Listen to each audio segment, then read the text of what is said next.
Boa tarde, senhores. Bom, antes de tudo, eu queria agradecer a oportunidade de poder estar no meio de vocês aqui e fazer valorizar na consciência de todos vocês uma profundidade histórica que a humanidade está abandonando cada dia mais, que é os escritos sagrados, tá? Eu vou falar algumas coisas aqui relacionadas a esse tema que sou bem sincero em dizer aos senhores que cada dia mais que avança a história a gente se sente obrigado a traduzir isso teologicamente, tá? Mas eu vou tentar me esforçar o máximo possível para deixar para vocês aqui claro que eu não estou aqui para persuadir ninguém a ser cristão e nem ter uma religião. Mas deixar claro para vocês uma coisa muito importante. Na teologia, não existe livro nenhum nesse mundo que domine a história do início ao fim como esse livro. Tudo que vocês entendem por religião foi copiado daí. Isso eu falo com todos os méritos, tá? Eu sou pastor há mais de 27 anos no meu ministério, e formado por teologia pela Universidade Metodista. Tá? E quando eu me vi dentro da Metodista procurando cursar teologia, eu cheguei à conclusão de que nem as universidades estão conseguindo entender e compreender o que está escrito. E muitos intelectuais de nome que vocês escutam aí, inclusive pastores evangélicos, deliram quando falam sobre Deus, tá? E se você dizer para mim a causa disso tudo, há uma razão específica. Obstinação por poder. Cega o homem e compromete a teologia, tá? Mas voltando para o mérito da Bíblia Sagrada, ela é o único livro, tá? Que tem poder para dizer a você o que é a história desde o início até o fim. Então eu vou falar algumas coisas importantes aqui para vocês que eu queria que vocês realmente pudessem se permitir a pensar e refletir sobre tudo que eu vou falar, sem ter uma preocupação de religião, ou de fé, ou coisa parecida. Porque eu, como pastor e como cristão, eu não tenho religião. Eu tenho uma concepção formada das coisas. E o manual que eu procuro me instruir, o senhor já sabe muito bem qual é. Tá? Então, durante o meu curso com vocês aqui, que eu vou tentar aproveitar e peço para me dar uma noção de tempo aqui, tá, coronel, por favor? Se vocês quiserem fazer pergunta, vocês podem levantar a mão e eu vou tentar responder. Ok? Queria que vocês se sentissem livres comigo aqui, com eles não, mas comigo vocês podem ficar à vontade e perguntar o que vocês quiserem. Tá bom? Bom. Me colocaram uma luz aqui em cima, eu vou ter que subir e descer toda hora. Então eu já vi que eu só vou subir a hora que tiver extrema necessidade. Né? Eu vou dar uma estatística para vocês. E já vou antecipar que a palavra depressão não existe na Bíblia, tá? Essa palavra foi inventada pela ciência. Tá bom? Então eu vou começar aqui por uma estatística dada pela Organização Mundial da Saúde de 2015, tá? E já chama a atenção que a depressão já é vista como uma guerra psicológica no mundo em que nós estamos. Ok? Estima-se que mais de 800 mil pessoas morram dessa forma anualmente, a cada 40 segundos, o que equivale a 1,4% dos óbitos totais. Cerca de 78% ocorre em países de renda média e baixa, e segundo a OMS, apenas 28 países possuem estratégia nacional de combate à morte voluntária. E eu percebi que vocês já ganharam um manualzinho já de como evitar esse tipo de problema. O coronel estava me mostrando, tá? A média global é de 10,7 por 100 mil habitantes, caso de suicídio, tá? Não vou falar nem de depressão, e 15/100 mil entre homens e 8 entre mulheres. Estatísticas de suicídio, tá? Outro aspecto que é interessante é a relação entre a morte voluntária e gênero. À primeira vista, os homens são os mais afetados pela morte voluntária, mas não é bem assim. Embora o índice masculino global seja em torno de 2 vezes maior, chegando ao triplo em países desenvolvidos, as mulheres tentam em maior quantidade, mas os métodos utilizados pelos homens são mais letais, porque eles têm mais acesso à arma de fogo e por enforcamento também. O que impacta diretamente os números. Estima-se que as pessoas de sexo feminino tentam mais vezes o suicídio e mais do que os homens, segundo a estatística aqui. Mas pedem cautela para a informação. Por favor, não entendo isso como masculinidade, tá? O machismo. Mas dizem que os homens têm mais acesso a armas letais, por isso eles conseguem se matar com mais facilidade do que as mulheres. Não sei se isso é relevante para vocês, mas seja como for, achei importante colocar aqui. O relatório global lançado pela Organização Mundial de Saúde aponta que o número de casos de depressão, agora depressão, aumentou 18% de 2005 para 2015. São 322 milhões de pessoas em todo o mundo, a maioria mulheres, vejam que é alarmante. No Brasil, a depressão atinge 11,5 milhões de pessoas, praticamente 5,8% da população. Enquanto distúrbios relacionados à ansiedade afetam mais de 18,6 milhões de brasileiros, que chega aí à totalidade de 9,3% da população. Tá? Então, segundo o órgão mundial de saúde, nós estamos diante de uma guerra psicológica, isso é perceptível, alarmante, preocupa as autoridades, preocupa as áreas especializadoras, mas a pergunta que a gente tem a fazer é, eles estão preparados para lidar com isso? Ok? Eu vou entrar nesse tema com você. O que seria depressão segundo a ciência? Uma doença psiquiátrica, tá? Cujo sentido para eles é patológico. Eu vou ser bem objetivo aqui, porque é muito dado aqui. Qual a causa da depressão? Ou por fatores psicológicos, transtornos psiquiátricos, ou por fatores sociais. Muitas vezes alicerçado por problemas relacionados à vida ou à convivência social. São essas duas linhas que a ciência trata motivos de depressão. Ou a área psiquiátrica, psicológica, ou os problemas sociais, tá?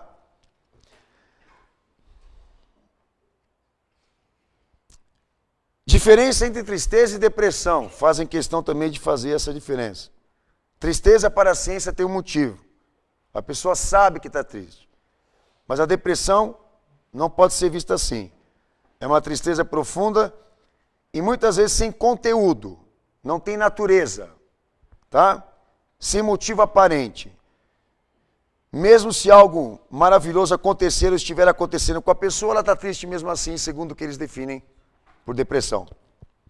A pessoa triste pode ter sintomas no corpo, como sentir aperto no coração, pensamentos suicidas, e aí eles vêm trazendo as descrições de quem comporta ou demonstra está passando por essa doença psiquiátrica, segundo eles, tá? Eu vou ler algumas aqui e vocês vão entender o que eu vou querer dizer. Sintomas de depressão: humor depressivo, irritabilidade, ansiedade, angústia, desânimo, cansaço, necessidade de maior esforço para fazer as coisas, diminuição, incapacidade de sentir alegria, prazer em atividades anteriormente consideradas agradáveis, desinteresse, falta de motivação, apatia, falta de vontade, indecisão, sentimentos de medo, insegurança, desesperança, desespero, desamparo e vazio, pessimismo, ideias frequentes desproporcionais de culpa, baixa estima, sensação de falta de sentido na vida, inutilidade, ruína, fracasso, doença ou morte. A pessoa pode desejar morrer, planejar uma forma de morrer ou até mesmo tentar suicídio.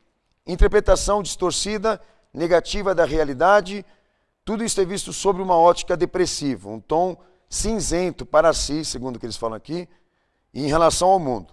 Dificuldades de concentração, raciocínio mais lento e esquecimento. Diminuição de desempenho sexual, atividade sexual, conotação prazerosa habitual, e libido também. Perda e aumento de apetite e de peso, insônia, dores ou outros sintomas físicos não justificados por problemas médicos, com dores de barriga, má digestão, azia, aí vem um monte de outras coisas também voltadas ao organismo. Lendo isso daqui, eu cheguei à conclusão que eu tenho depressão também. Vocês entendem? Sabe como eu vejo isso aqui? São coisas da vida. E coisas que eu vou provar para vocês aqui que estão inevitáveis no mundo em que a gente está. Mas o que a ciência está querendo empurrar para vocês? Vender o produto. É uma doença. Na medida que você se sente pressionado por alguma coisa, é mais fácil você recuar e sentir que você está doente do que saber como enfrentar essa situação. Ou se orientar de saber como enfrentar. Veja os senhores exercem uma patente de suma importância nesse país. Já lideram com um monte de coisa que eu acredito, que eu nem vivi. Superaram, chegaram até aqui, com honra. Então vocês vão entender o que eu estou falando. Recuar para nós nunca é uma coisa interessante.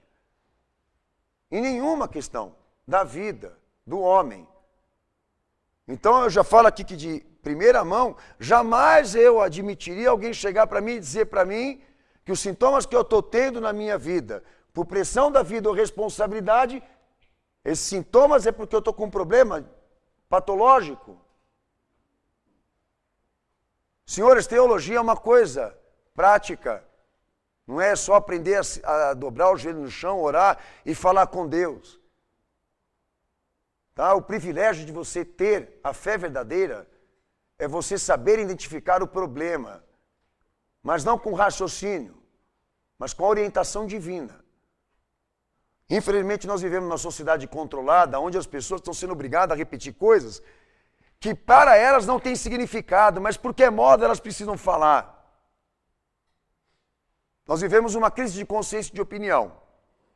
Ter opinião sobre uma coisa é representar uma ameaça. Eu venho de um mundo, de uma formação, que onde ter opinião era prova de caráter.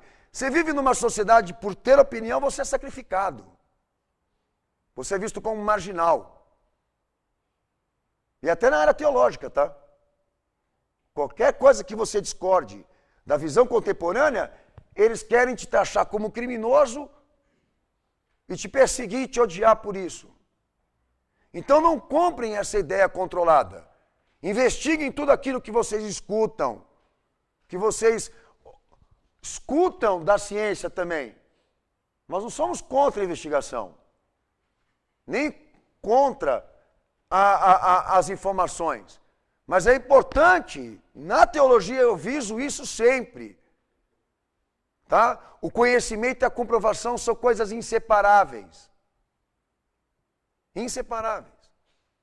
Então você pode estar com todos esses sintomas e você não tem depressão. O que você tem é uma fase da sua vida que você não está conseguindo administrar, por quê? Porque você é como eu, você é ser humano. Não existe imortal. Não existe ninguém invencível. Todo homem nasce, todo homem morre.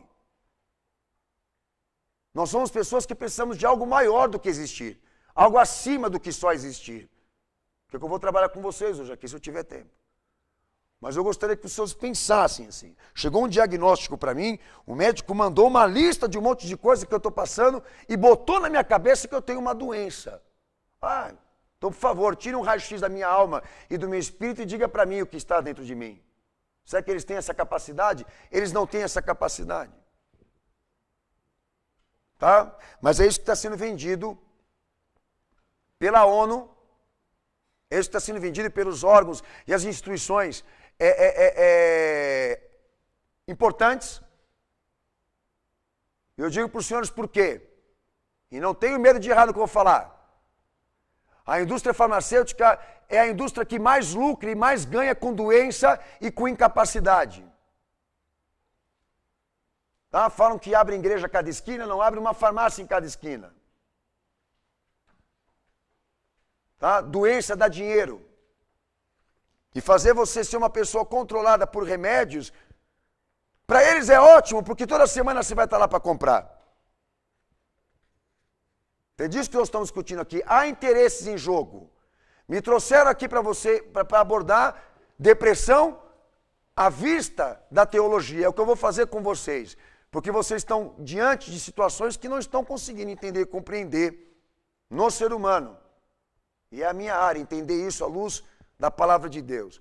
Mas eu queria que vocês entendessem também esse outro lado. Daqueles que querem te empurrar para um ambulatório, te jogar na mesa de um indivíduo que, por mais que ele tenha especialização, ele não conhece você por dentro e nem conhece a sua vida. Mas que já quer dar um diagnóstico só de olhar para você e ver o seu comportamento e dizer que você tem uma doença. Vocês entenderam aqui? A ciência é falha, senhores.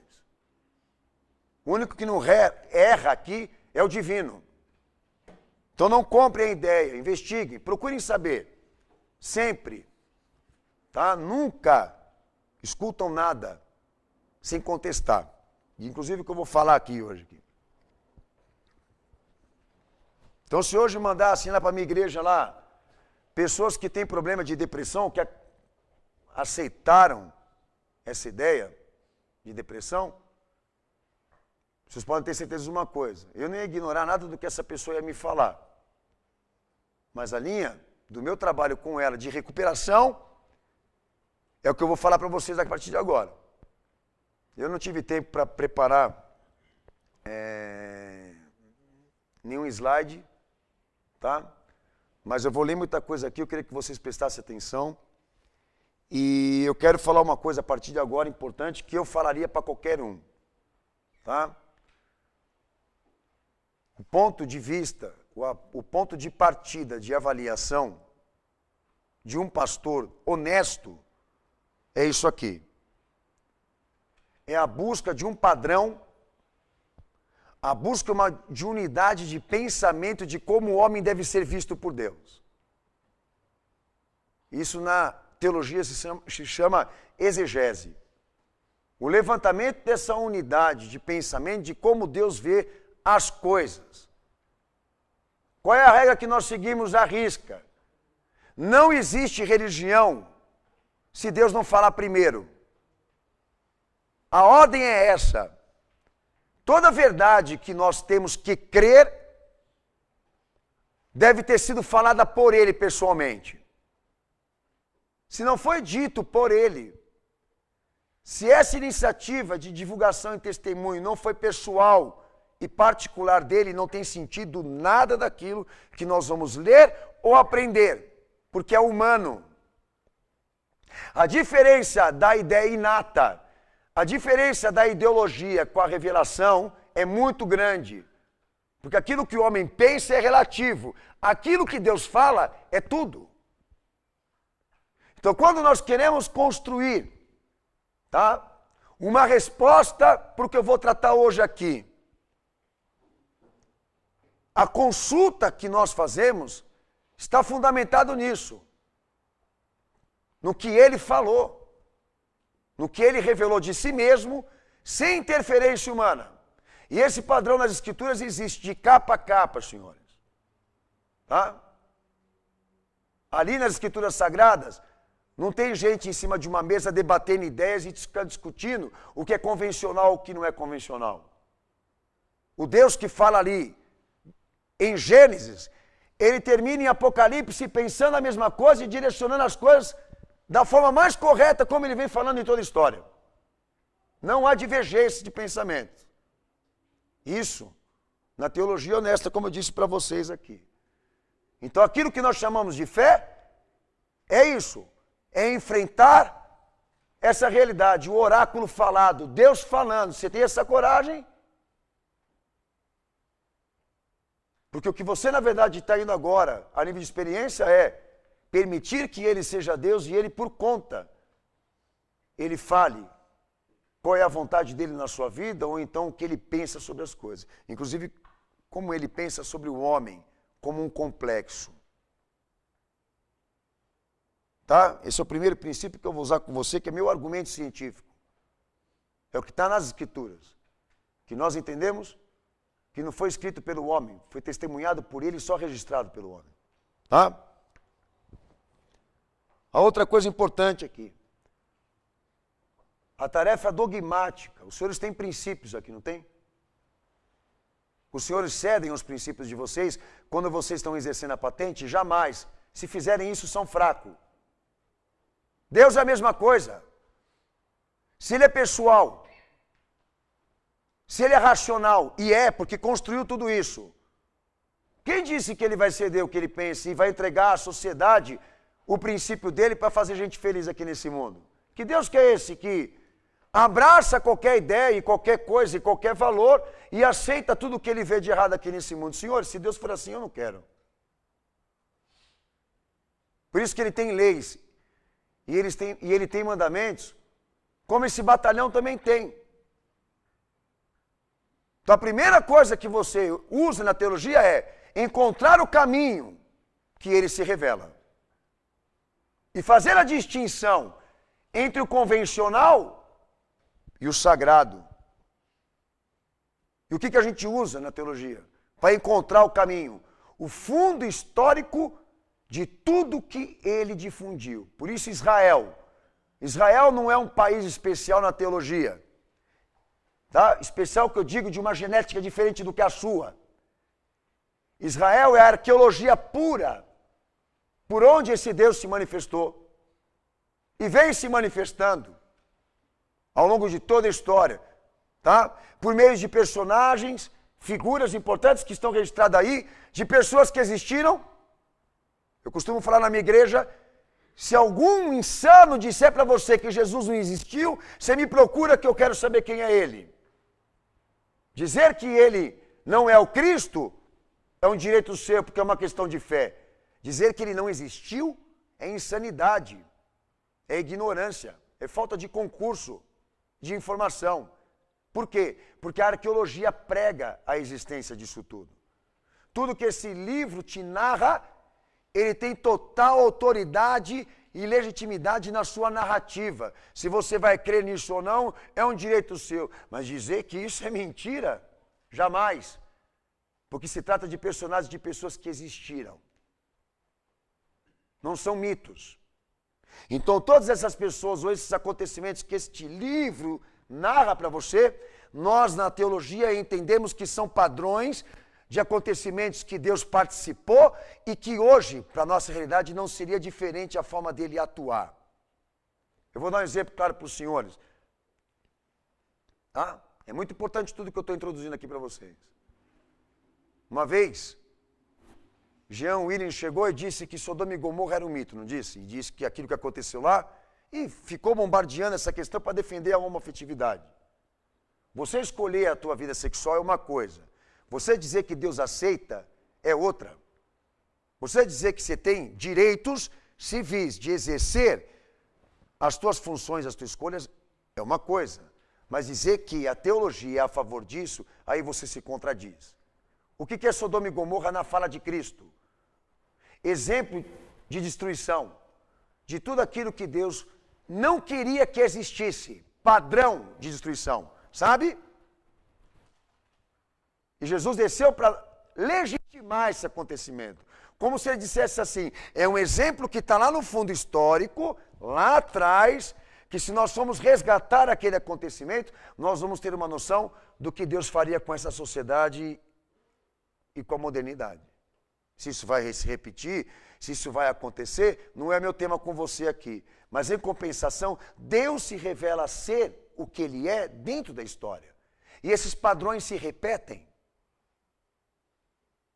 Eu não preciso dobrar meu joelho no chão e dizer para Ele o que vai acontecer com essa humanidade, porque tendo visto o que já aconteceu com outras civilizações que Ele derrubou, e eu poderia falar inúmeras delas aqui, tá?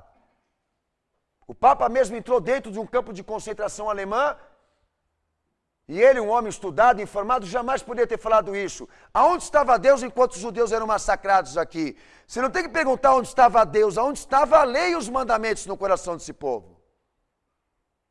Porque nada teria acontecido com eles, o que aconteceu, se eles tivessem guardado o ensinamento. Não conteste a fidelidade de Deus. Ele tem a forma dele atuar. A forma dele representar, dele ser Deus. E a história prega isso na teologia. Os padrões se repetem. Algum personagem ali é parecido com você. Tomara que seja o melhor. Alguma situação ali escrita condiz com a sua e é parecida com a sua. Aí você já vai ter na dimensão, então, a visão de como as coisas vão proceder, caso você continue nesse caminho, ou nesse comportamento, nesse pensamento. É assim que a teologia funciona, na prática. Não é mística. É prática. Tá? Então são eventos, acontecimentos, que se registram aí não para a tua informação, mas para que você entenda. Deus é poderoso para manter o curso disso e levar a fim o progresso de tudo aquilo que ele vem difundindo dentro da história. Eu tenho para mim que essa é a verdadeira raiva contra os judeus e Israel. Não por ser uma potência e um país independente, não por ser um povo importante na história, tá? Mas por ser uma prova humana de que esse Deus existe. E de que esses escritos que os senhores estão aí reconhecendo por Bíblia Sagrada, todos eles pregam uma unidade de fé, pregam um único Deus e um único Salvador. Tá? Tendo em vista que o meu trabalho exegético é um trabalho honesto, de fazer o levantamento daquilo que Deus na verdade pensa. Se eu for levar a rigor isso, a minha investigação sobre aquele assunto, sobre aquele tema, sobre aquilo que eu quero conhecer dele, ouvir dele. Se aquilo que você fez for correto, for honesto, bem encaixado, sabe qual é o fim da tua investigação?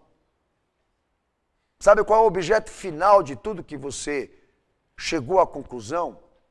A força que vai cair em cima de você é se dobrar diante dele e reconhecer que ele está certo.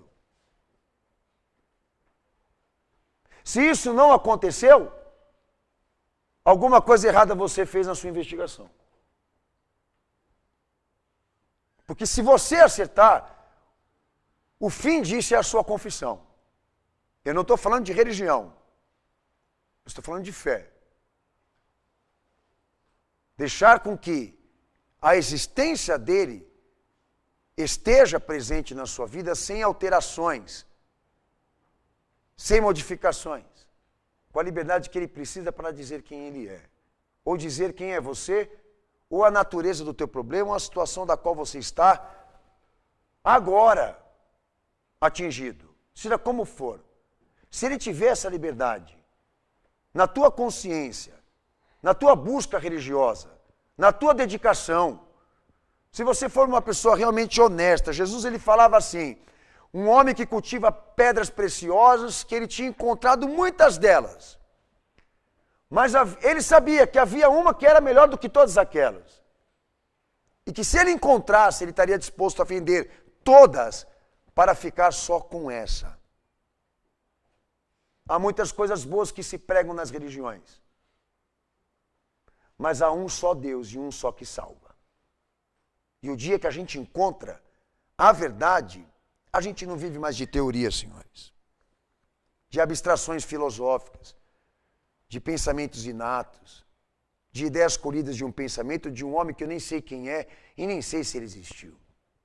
Diremos o seguinte, para mim trocar Jesus e o que ele fez por mim na cruz, por pessoas que eu mal conheço, impossível. Para mim agora, na altura que eu estou, de tudo que eu já vivi na fé e de que eu conheci sobre ele, jamais trocaria ele por ninguém.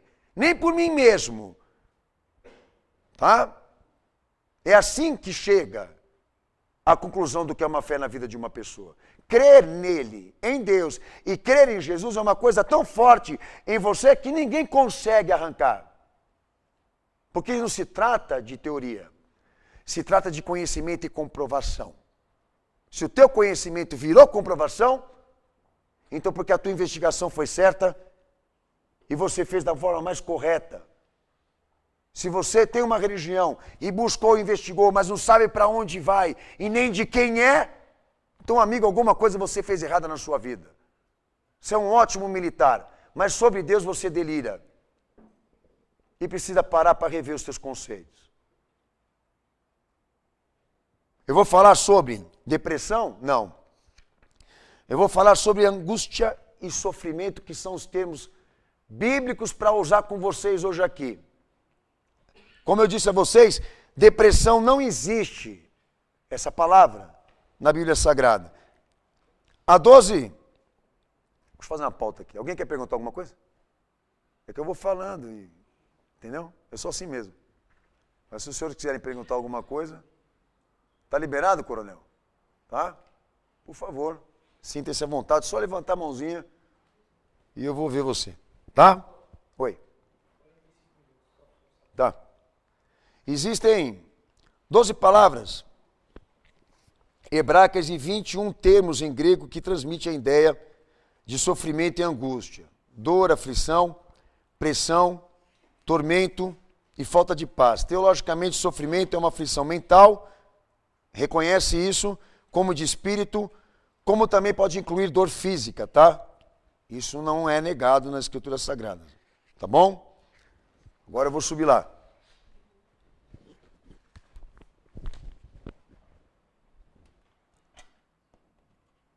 Nós vamos usar duas linhas aqui.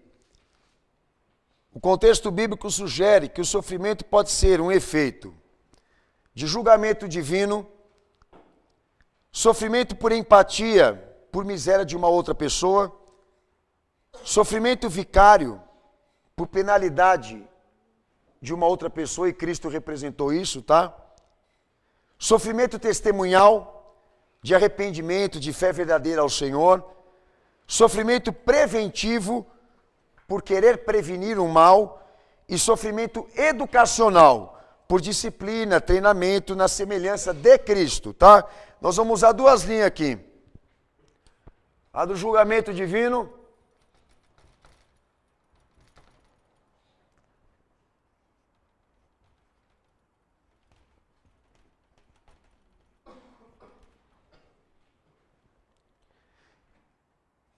e sofrimento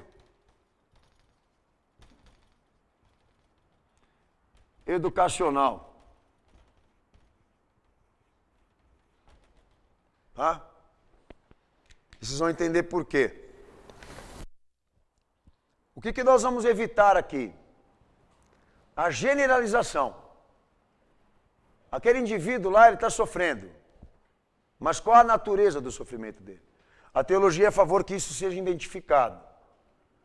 Porque tratamento generalizado gera equívoco. Como eu disse para os senhores aqui, dizer que todos têm depressão é um equívoco. Eu tenho sintomas disso, mas pode ser que eu não tenha. Ou dizer, eu tenho problemas, mas quero saber a origem disso. Então, nunca na teologia se aceita conceitos generalizados. Na teologia não se aceita pressupostos ou suposições. Nós temos que ser certeiros quando nós afirmamos. A gente nunca dá ideia, a gente sabe o que é. Se nós dermos uma ideia, nós estamos falando na teologia, tá? Então diremos que hoje aqui, nós temos que saber a causa e o problema daquilo que aconteceu com aquele indivíduo lá. Tem que ser identificado o que na verdade aconteceu com ele. E o nosso desafio é esse. À luz da palavra e da orientação da fé, sabemos o que aconteceu. Tá? Conceitos generalizados comprometem a investigação. Até aqui tudo bem? Então, tá bom. Para mim poder fazer isso, no que diz respeito ao homem, exige uma doutrina de como ele deve ser visto por Deus. Tá? Qual é o desafio aqui? Nunca separar a matéria daquilo que é espiritual.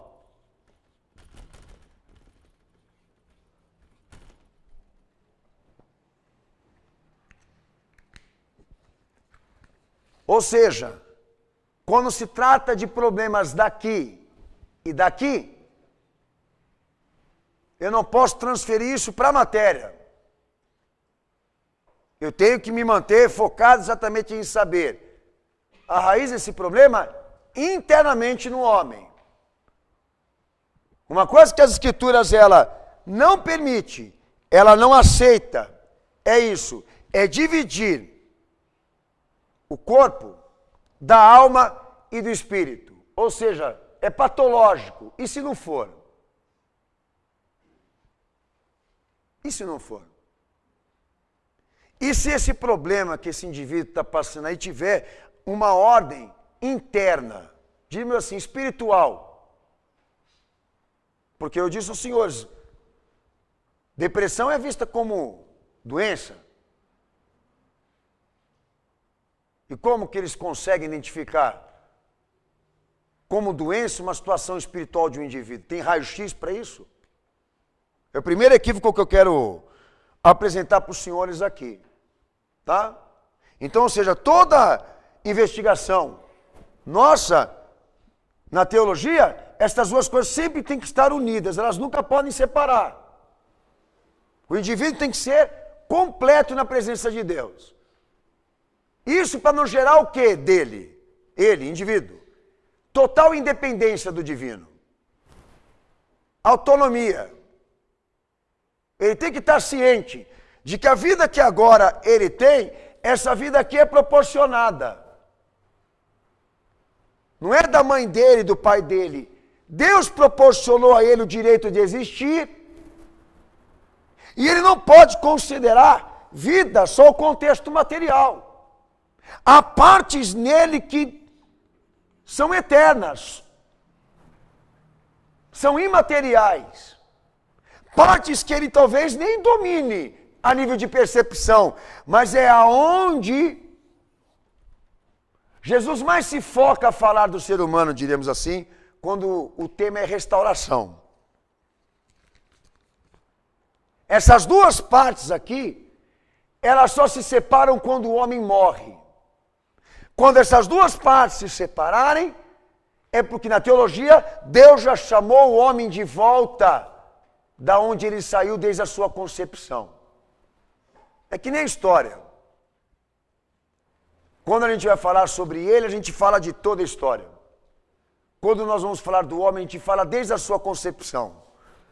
Desde quando Deus o criou. As coisas que aconteceram lá. Depois do que aconteceu lá, o que foi posteriormente na civilização. Nunca tratamos por etapas, partes. Tratar por etapas e partes geram erros. Se o senhor quer tirar uma raio-x da sua vida para identificar o problema, você vai ter que tirar da tua parte interna também. Porque se você diz que você está com problema, toda a tua parte tem que ir lá para ser analisada. Não só um terço dela. Por isso que a ciência, ela é tão limitada a explicar o que existe no ser humano. Porque há coisas que acontecem com ele que a razão não tem competência. Há coisas que acontecem com a nossa vida e com esse mundo que não há explicações racionais para isso. Só Deus conhece um ser humano. Só Ele sabe o que há dentro dele. Só Deus tem poder para saber exatamente o que está acontecendo comigo e com você. Se eu quero entender sobre Ele, eu pergunto para Ele, autor. Se eu quero entender quem é o ser humano, eu vou perguntar para a obra criada, eu vou perguntar para o Criador. Uma questão de respeito e de ordem. Tudo que se trata desde o princípio até o fim. Tudo contextual. Não se separa nunca. Porque são partes inseparáveis. O ser humano é assim. Então, se eu vou para a presença de Deus, eu vou para a presença de Deus inteiro. Se eu vou para o médico, então, já que se acredita na medicina e na ciência, então vai inteiro e cobre isso dele. Ô doutor, eu estou passando por um problema que eu não sei identificar qual é a natureza. Por favor, tire um raio-x aí da minha mente, do meu coração e da minha alma também, quando você for tirar do meu corpo. Eles não vão conseguir fazer isso. Ele vai entrar em desespero, você também vai. Bota um suicida na mesa de um doutorado em psiquiatria, e qual é o recurso que ele vai ter? Ou convencer aquele indivíduo a aceitar que a vida é assim e ele é assim, ou fazer com que ele viva uma vida dopado de remédios, como alguns já estão. A cura que ele vai poder dar para aquele indivíduo é fazer ele se convencer, né, de que o sofrimento e a angústia dele nunca vai acabar, de que não há superação para aquilo que ele está sentindo, ou então dá uma meia dúzia de nomes de remédio para ele se dopar. Mas dizer para ele qual é a raiz do problema que ele está vivendo, eles não têm condição. Então, algum dia o senhor já entregou já a chave da sua alma e da sua vida espiritual na mão de algum especialista? Eu faço um desafio com você. Pergunta para ele o que ele sabe da vida dele, e te garanto que ele não vai saber dizer tudo. Eu não sei sobre mim mesmo, como ele sabe, mas eu me sujeito às orientações dele, já não sei pelos senhores, mas entregar a chave da minha vida, da minha alma, na mão de um outro homem, jamais, senhores. O meu desafio, já que eu estou vivendo esse problema na minha vida, é a busca dele saber o que está acontecendo. Por isso, a palavra sofrimento tem que ser dividida, para evitar generalização. Nós não queremos generalizar. Não queremos dizer todos aqui são doentes, todos aqui são psicopatas, ou têm potencial de suicídio. Não, todos têm problemas, e cada um na sua natureza. Queremos saber a natureza de cada um desse sofrimento. Foi claro? Os senhores entenderam? O que acontece? Nunca poderemos ter cientificamente um diagnóstico profundo, como você tem do corpo, da sua alma, do seu coração e da sua mente. Por isso teologia é importante na vida de um homem. Porque há uma linha que Deus entende que o homem só pode chegar até ali. Que ele não pode passar. Porque dali para frente é ele operando na minha e na tua vida. A não ser que você me convença que você é imortal, que você é um mutante, mas tenho para mim que você é tão ser humano quanto eu. E necessitado e carente também. Deus projetou o homem, criou o homem para ser dependente dele. Não vivamos como se fôssemos semideuses na terra. É mais ou menos como viver essa vida, ignorando a existência dele e a nossa dependência em relação a ele. Porque nós somos produtos dele. Não vamos andar, não vamos viver a vida como se nós só tivéssemos um corpo. Porque os senhores mesmos já enterraram muitos amigos de vocês que caíram em combate, caíram em batalha, e vocês sabem muito bem o que é isso, um homem se desligar daqui. Não quer dizer que se ele desligou de lá. Quando alguém se desliga daqui ele foi para lá. E lá, senhores, Deus tem soberania total. Soberania total. Os familiares enterram o indivíduo, mas só chegam até ali. Dali para frente o indivíduo segue só como ele veio para o mundo. E na esfera da eternidade, da imortalidade, ali Deus tem domínio total. Por isso que quando Jesus desceu aqui na terra, ele não desceu aqui na terra para passear e fazer espetáculo religioso. Ele desceu aqui para confiar aos homens a verdade que eles precisam crer. E uma das coisas que eu respeito é isso. Quando Deus fala atingindo a matéria, Deus fala atingindo a parte interna de um homem. Ele nunca trabalha por partes, ele sempre trabalha de maneira integral. E quando ele chama um homem para a fé, ele não aceita o homem em partes, ele quer tudo. Senhores, até aqui tudo bem? Certo? Então a psicologia, a psiquiatria, ela tem um método parcial disso. Porque ela diagnostica o indivíduo com base em comportamento, prova de Enem, com base em escritos, em textos escritos, tá? Por isso ela parcial. Teologia não. Deus revelando e falando não. Deus entra e invade o nosso ser. Ele sabe trazer para frente ou para a luz até aquilo que a gente nem imagina. Então, vou apagar aqui, segundo o pedido do meu irmão. Os senhores podem perguntar. E eu sou simpático para responder.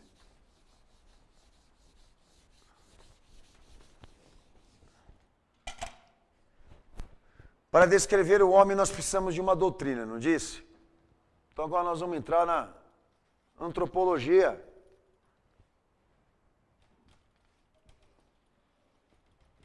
Da teologia cristã. Tá? O que seria antropologia na visão bíblica? Deus criou o homem. E deu ao homem total liberdade de que ele pudesse governar o que Deus criou. Essa é a concepção original. Mas esse homem pegou a liberdade que Deus deu, o livre-arbítrio que Deus concedeu a ele, para atender ao diabo. Alguns não gostam de ouvir esse nome aqui, mas a Bíblia prega, tá? E pecou com ele, transgredindo tudo que ele havia ordenado. Por isso que eu estou tratando isso com vocês. Por que julgamento divino? Porque a partir do momento em que este homem peca, o seu estado original é comprometido. E a partir do momento em que isso vira sociedade, tá? Na realidade do pecado original, toda a humanidade com ele vive essa realidade. Aquilo que o homem era com Deus antes foi alterado após o momento que o pecado entrou no seu estado. Dali para frente, toda a civilização vive essa realidade. Por isso, universalidade, porque o pecado, a condenação e a morte passou a ser uma realidade universal. Você vai entender por que eu estou querendo tratar isso com você aqui. Então, o mundo, ou o homem, ou tudo que Deus havia criado, já não é mais o mesmo. Tá? Então eu vou escrever algumas coisas importantes que a Bíblia prega aqui. Tá? Então, biblicamente falando, a qualificadora passou a ser essa aqui, a partir da queda, tá? A depravação,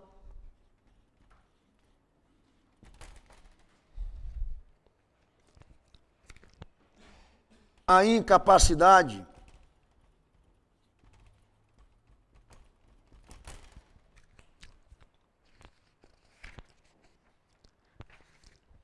o vício, vocês vão entender já já o que é isso aqui.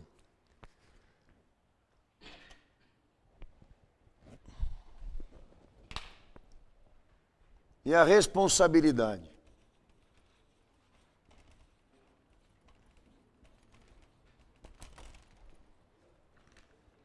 Passou a ser realidades presentes em todo o homem na terra. A partir do momento em que ele cai, nada do que está nele Deus se agrada. Primeiro ponto. A incapacidade. Tudo que Deus não se agrada, que vê nele, ele é incapaz de salvar-se a si mesmo. O vício. Quando ele pensar em se libertar disso, ele não vai conseguir porque não tem força ou dignidade para isso. Responsabilidade. Adão pecou, mas todos também pecaram como ele. E essa realidade, tá? Passou a ser rompida e comprometida aqui. Toda a humanidade está encerrada debaixo de uma qualificadora, da qual nenhum homem, nenhum sistema ou qualquer outra coisa que a ciência invente vai poder reparar. A teologia defende isso veemente. Daqui, ninguém sai se não for por um ato maior. Daí vocês vão entender o porquê evangelho. Então a depravação, a incapacidade, a dependência, que é o vício do pecado. Paulo até usa uma expressão assim, né? O bem que eu quero fazer, eu não consigo fazer, mas o mal que eu não quero, eu faço. A natureza humana é assim. Porque o pecado já nasce no homem. Tá? Ele não quer fazer, mas ele faz. E dá prova de que ele é dependente disso.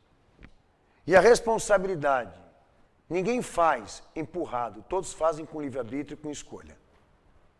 Essas são as qualificadoras que andam com o homem desde então que o homem caiu na presença de Deus. Gerando isso, gerou sociedade. Entram na história humana o fracasso, a destituição com Deus, o vazio, a alienação, fatores do pecado, tá? A rebelião, ok? A enfermidade,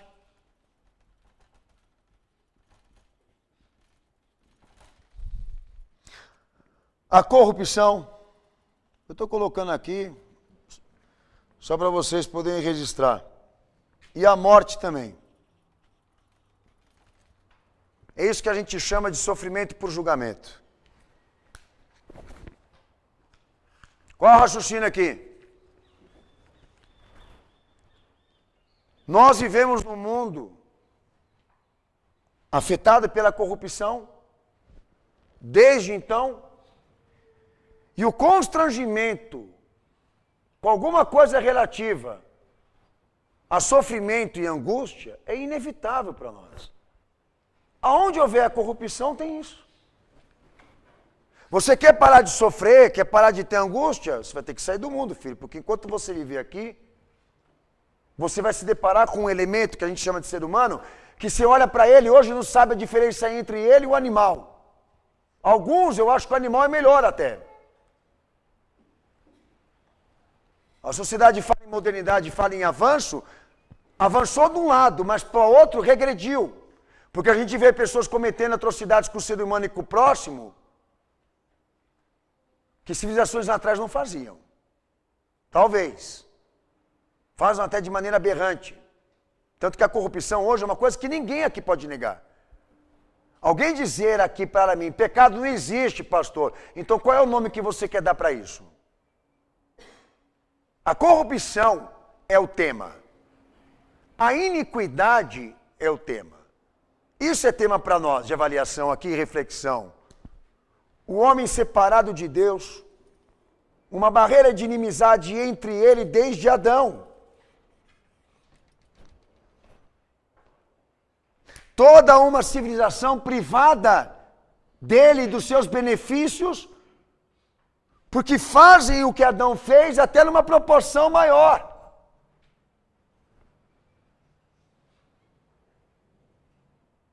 A pergunta que nós temos que fazer aqui é essa: como curar?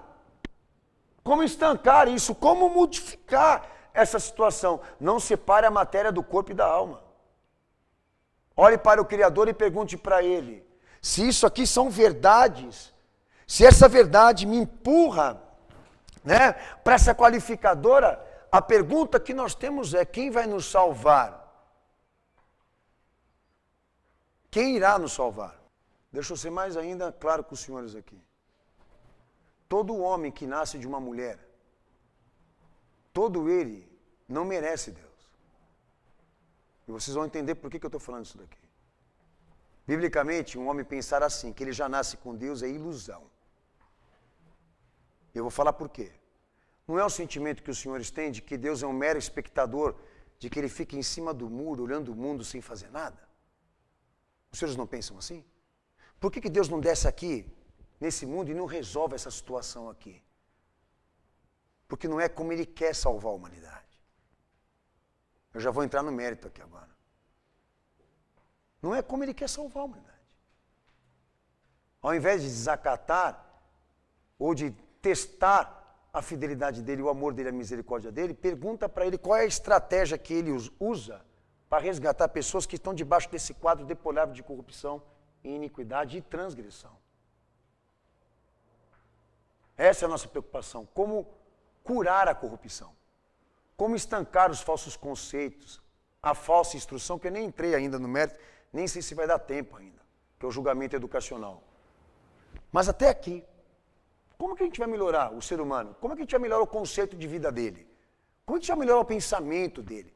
A espiritualidade dele? Como que a gente vai restaurar o homem integralmente? Com medidas sociais? Socioeducativa? É isso.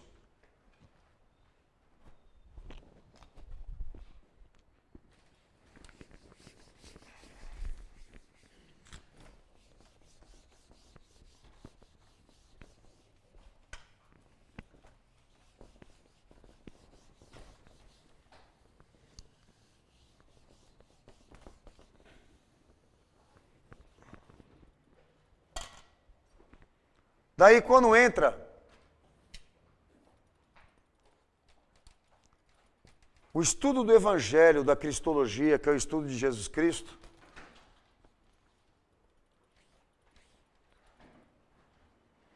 ali nós vemos um clamor: salvação.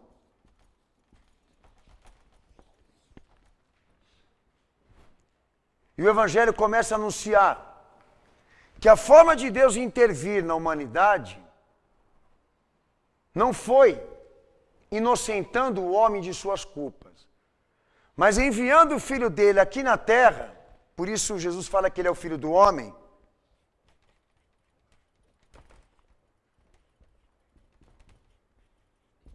Para se encarnar na semelhança do homem, sem alterar a natureza divina dele, para um processo de redenção.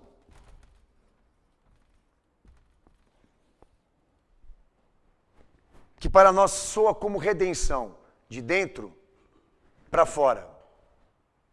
Então o Evangelho passa a lidar com dados de que porque o pecado está aqui, no mundo, também a morte e a condenação, o Filho desceu aqui na terra, o Filho do Altíssimo, tomando forma humana, para se fazer obra expiatória pelo pecado da humanidade, a fim de dar a Deus a justiça que ele precisa, para recuperar e restaurar a ordem comprometida. Aquilo que os pastores tornaram teoria de prosperidade, redenção econômica, política, social, etc., no evangelho puro bíblico, o que ele quer, na verdade, é restaurar a ordem adâmica. Porque enquanto o pecado estiver em mim e em você, ele continua destruindo. Jesus, ele diz que ele não veio para os bons, ele não veio para os sãos, ele veio para os pecadores que querem se arrepender. Ele veio para aqueles que aceitam, concordam, enxergam a sua miséria e concordam que o livramento, ou a cura, ou a redenção está nele, no corpo dele e no sangue dele. Aquilo que os senhores um dia trataram como teatro, ou como história contada, ou como religião, na visão bíblica, é Deus descendo na terra por meio da Virgem, encarnando-se para servir a nós com a vida. Para ser uma oferta expiatória pelo nosso pecado, a fim de que todo aquele que nele creia tenha a vida da alma, tenha a qualidade de vida, que no pecado e na corrupção ninguém consegue descobrir e sequer ter acesso. Então, a partir de então, o Filho passou a ter sobre si, penhorado, todos os benefícios da graça e da misericórdia de Deus. E só poderá ser liberado, isso é o pensamento bíblico, tá? Não é religioso, é teológico. Só passará a ser dividido e compartilhado com aqueles que creem nele. Quem crê nele tem a vida, mas quem não crê nele já está condenado. A vida num contexto integral: matéria, corpo, alma. Então aquilo que os homens vão procurar na ciência ou na religião, o pensamento bíblico é que estão penhorados nele e na obra dele, porque ele é o ato maior e a justiça maior que Deus usa agora para chegar em gente como nós. Então, se eu fosse um pastor aqui agora, querendo vender promessa para você, eu ia enganar. Vem cá, amigo, vem aqui que eu vou te dar uma oração e vou tirar o mal que está no seu corpo, exorcismo, né? Vou tirar o que está em cima de você. Eu estou te enganando. Porque esse benefício, restauração, ele só pode ser compartilhado com aqueles que estão dentro da crença ou da fé, ou seja, que assumiram que o livramento, a cura, a recuperação está nele e no que ele fez. É o pensamento central de todo este livro. Isso é julgamento divino. Enquanto o homem vive uma vida normal e natural, ele está encerrado debaixo de uma dívida e de uma maldição. Enquanto ele não crê, enquanto ele não aceitar que Jesus é o Salvador que ele precisa, a corrupção que está nele aumenta. Como o grau de atividade também maligna, como nós estamos vendo nos dias de hoje. Dizemos o seguinte, é como enxugar gelo, você querer recuperar um indivíduo dentro da cadeia, com medidas socioeducativas. Na medida em que você vê a corrupção crescente no homem, a única coisa que cabe para ele o quê? É a cura divina. Nós identificamos a natureza de um problema aqui. Todos têm esse. Se você acha normal ser transgressor, para a Bíblia não. O pecado que você faz é o pecado que te traz a maldição.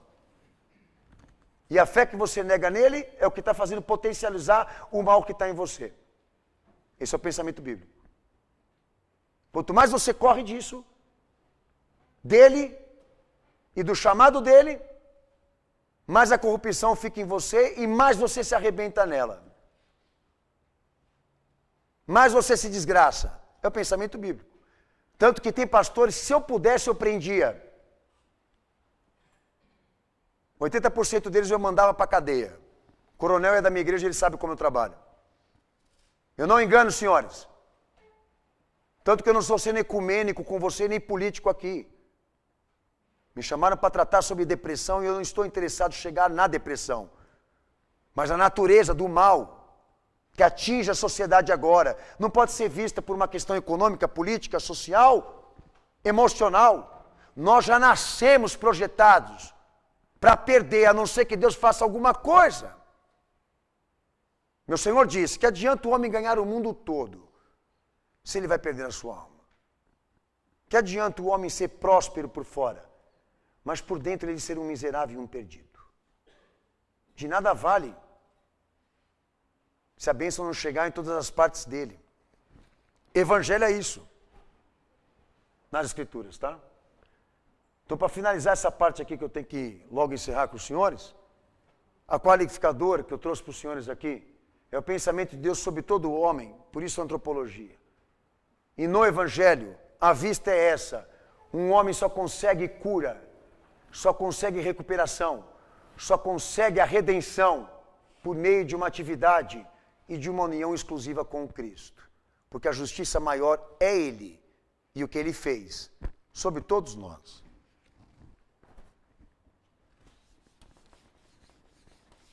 Então eu quero buscar essa cura, pastor. Então vá procurar saber quem é Ele, ou vai entender quem é Ele. Mas não adianta. Se você não enxergar a miséria, os teus erros e a tua iniquidade, você não tem razão para ir para Ele. O bom não tem razão para ir para Ele. O perfeito não precisa dele. Só precisa quem? Quem enxerga a sua miséria. Vocês entendem? Não é mera penitência. Jesus Cristo, ou o que Ele fez na cruz, liga a todos nós aqui. Quem diz que não tem pecado, a verdade de Deus não está nele, diz a palavra, tá? Agora eu vou entrar rápido aqui para vocês entenderem onde eu quero chegar.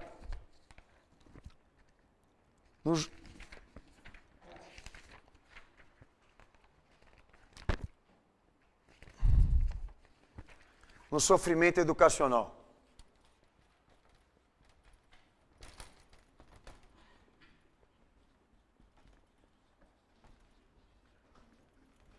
O que é isso?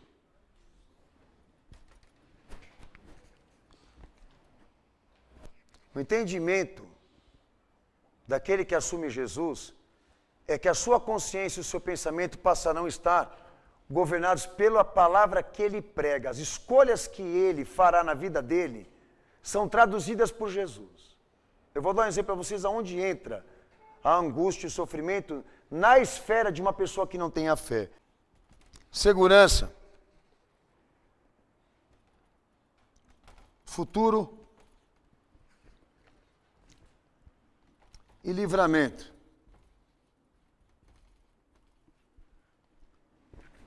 O conceito do Evangelho, que a vida que o cristão tem que viver é a vida que Jesus proporciona, a nível de orientação, iluminação e sustentação. Nada para nós tem sentido se ele não for o tradutor. Então Jesus está dando uma palavra aí, que eu quero identificar com vocês. Depressão, eu não posso usar. Sofrimento e angústia, eu posso usar. Fatores que são inevitáveis na vida. Todos vão ser atingidos com isso. Então, sabendo que eu vou ser atingido com isso, por isso, porque eu vivo onde está a corrupção, qual é a minha preocupação? Procurar nele a orientação de como superar. Nunca se entregar. Nunca. Ao lado dele, nenhum se entrega. Mas se orienta de como transformar os problemas e as circunstâncias que nos afetam em testemunho de fé, em testemunho de vida. Esse é o nosso desafio. Mas qual é a comparação que Jesus faz? A fé e a intuição. Quem vive a fé? Aquele que acata a palavra dele e segue as orientações de planejamento de vida. Formação espiritual, formação intelectual. E assume, como também confia, de que aquilo que ele orienta, por mais difícil que seja cumprir, é o que vai te salvar. Não importa o quanto você vai pagar. Importa que é isso que vai te salvar. Estreita é o caminho e a porta que conduz à salvação, disse ele. Esforçai para entrar por ela, porque é a que salva. Mas larga é o caminho e a porta que conduz à perdição. Muitos vão entrar, mas é a que condena. Caminhos convencionais só condenam para ele. O caminho que salva é aquele que ouve a palavra. Aquele que escuta a palavra dele é edificado sobre a rocha. Rocha na Bíblia significa doutrina, palavra, orientação. E vindo as circunstâncias da vida, não tem poder para derrubar aquela casa, porque ela foi construída por um edificador cujo arquiteto é Jesus. E o evangelho que ele prega. Qual é a segurança e o futuro e o livramento que ele vive, aonde está a sua crença? Podem tirar o carro dele, a saúde dele, a família, ele pode perder tudo.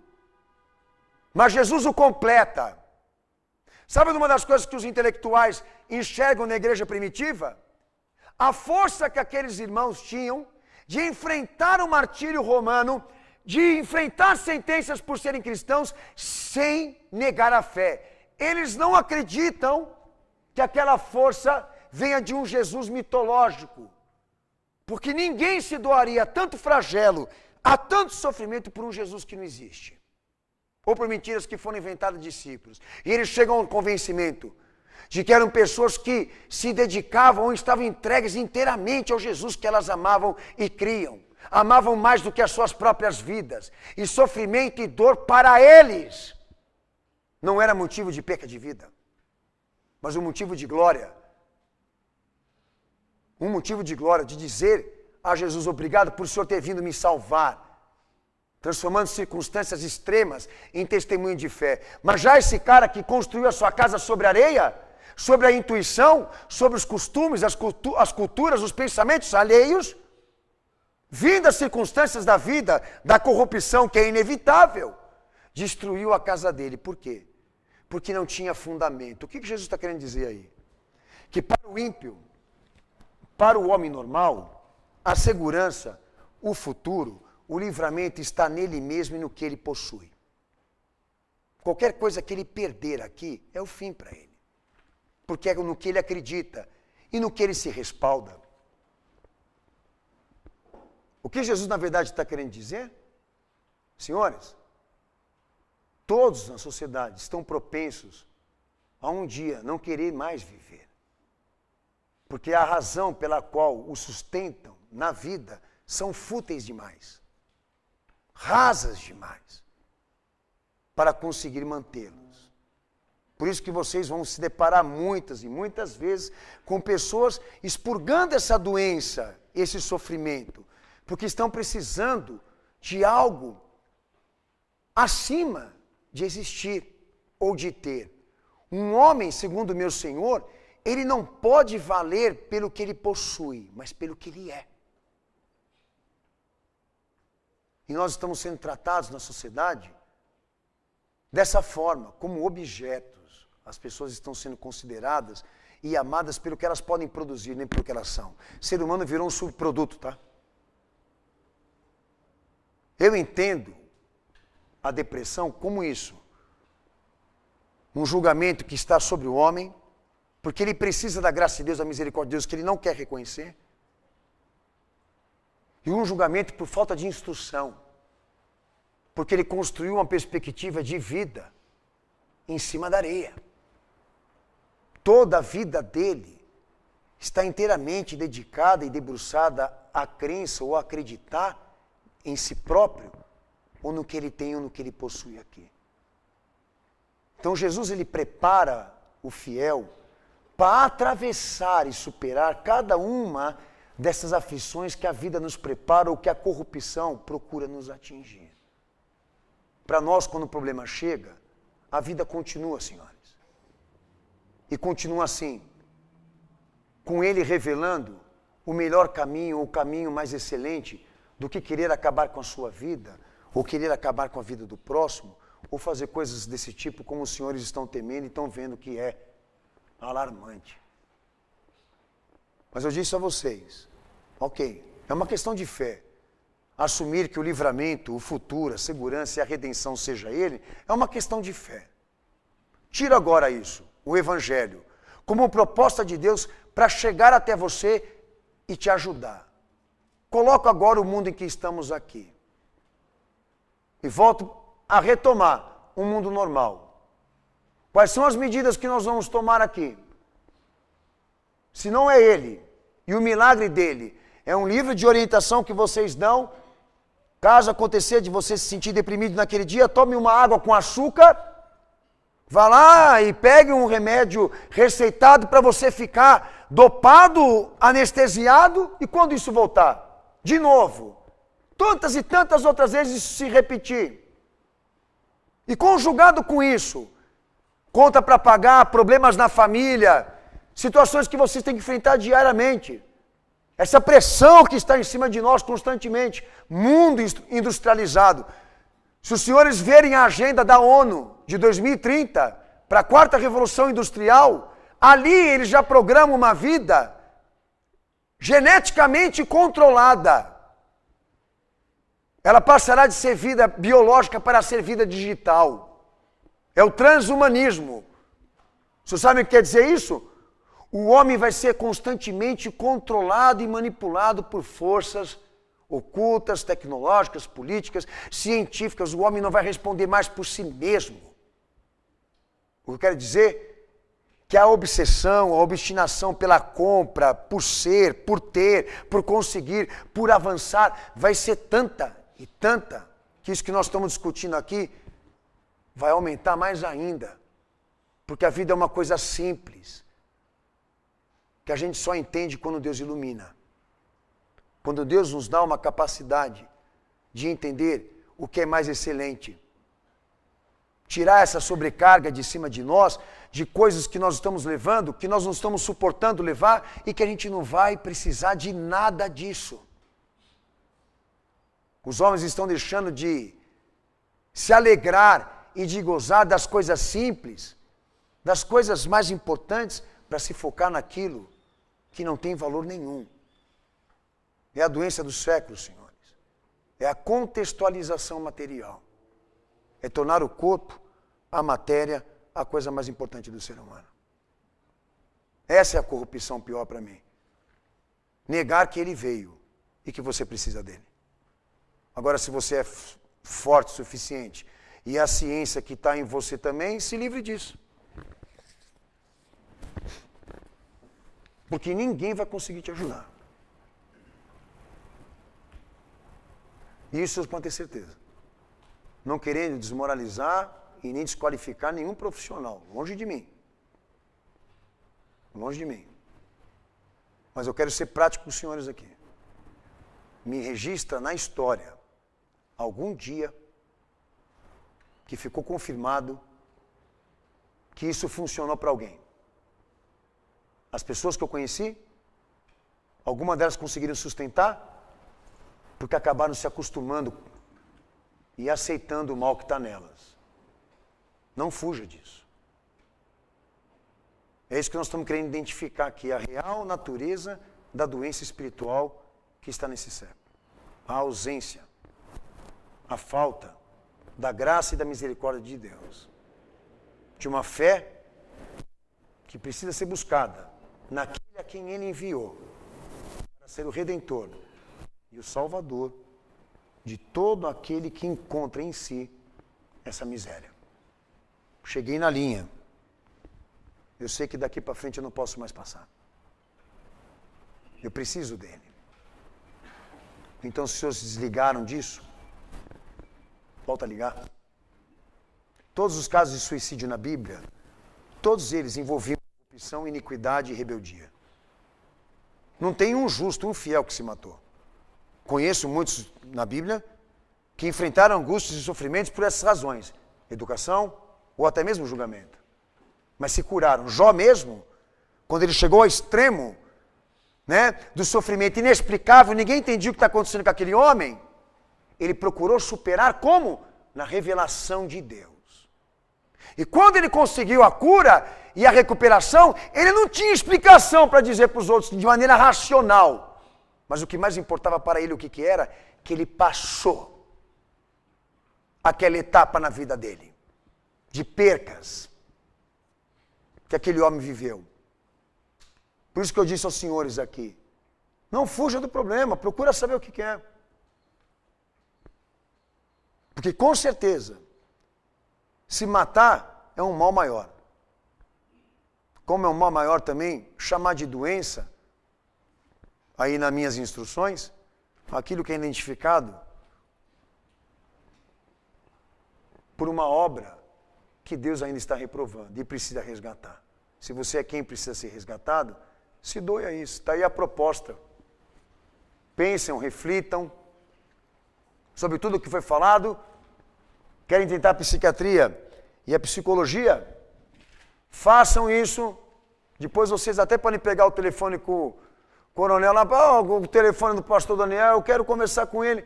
Me liguem, me põem à disposição. Não sou profissional. No que eu atuo aqui, não sou profissional. E me dá um feedback. Qual foi a tua experiência de sentar na mesa e ficar falando da sua vida para um outro cara que nem sabe o destino da vida dele? Mas faz essa experiência. Se inclina a escutar aquele que te amou na cruz para você ver. Há alguém do nível dele? Há alguém que tenha chegado ao que ele foi, ao que ele fez e ao que ele é? Eu não conheço ninguém aqui nessa terra que chega ao patamar dele. Nem quem procriou ele. Então é isso que eu recomendo aos senhores. A boa ovelha escuta o seu pastor. E o que está acontecendo aqui nesse mundo é que estão revertendo os valores. A criatura está querendo mandar no Criador, a criatura está querendo ditar as regras para o Criador, e a ovelha está querendo mandar no pastor. Então seja mais um pouco humilde e reflita. Ao invés de ideias, procure saber dele e do autor o caminho mais excelente para a tua superação, para a tua cura e para a tua libertação. Vocês podem fazer perguntas se quiser, né? Que eu estou à disposição. Pode fazer, senhor. Boa tarde, pastor. Boa tarde. Na visão da teologia, o senhor acha que, tendo em vista a ciência da psicologia, da psiquiatria, serem conhecimento que também talvez venha de Deus, esses profissionais poderiam auxiliar nesse encaminhamento da salvação? Eles podem usar a profissão deles para evangelizar, sim. Mas vai ter que chegar uma hora que eles vão ter... É sim? Pode fazer essa ponte? Não. Junção não. Junção não. Porque você vê que o meu trabalho até aqui, por mais que eu fui Tinha muito mais coisa para falar, mas o meu tempo não cabe. A fé e a ciência nunca vão se unir. Tá? A ciência ela é concurso, a fé é revelação. Tá? Tanto que teologia e teologia bíblica são muito diferentes uma da outra, porque teologia é uma gama de intelectuais que acham que tem uma chave de conhecimento melhor do que a de Deus. Teologia bíblica não, é o cara que valoriza o que está escrito e ele aplica educação nas suas escolhas e na sua vida. Ele entende que o caminho que Deus preparou para ele é melhor do que o pensamento humano, entendeu? Então, um psicólogo cristão, o que acontece? Ele vai exercer a profissão dele, ele vai atrair o paciente para ele, tá? Ele vai abrir o problema científico daquilo à luz da ciência, tá? Mas uma hora ele vai ter que deixar de ser psicólogo e ser evangelista.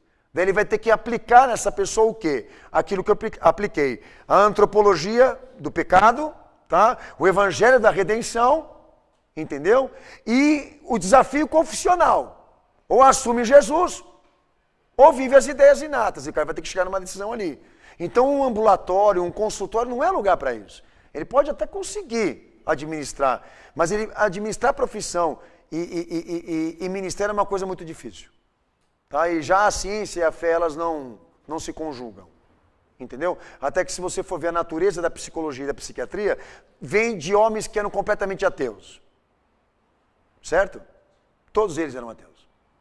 Queria agradecer a oportunidade, me colocar à disposição como pessoa normal como você. Tá? Me colocar à disposição para ajudar esse batalhão caso precisar. E vai ser uma satisfação muito grande para mim, até porque quem veio comigo veio voluntário, ninguém está ganhando nada aqui.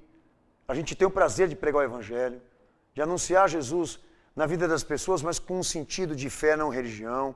E eu me sinto muito realizado estar no meio dos senhores aqui.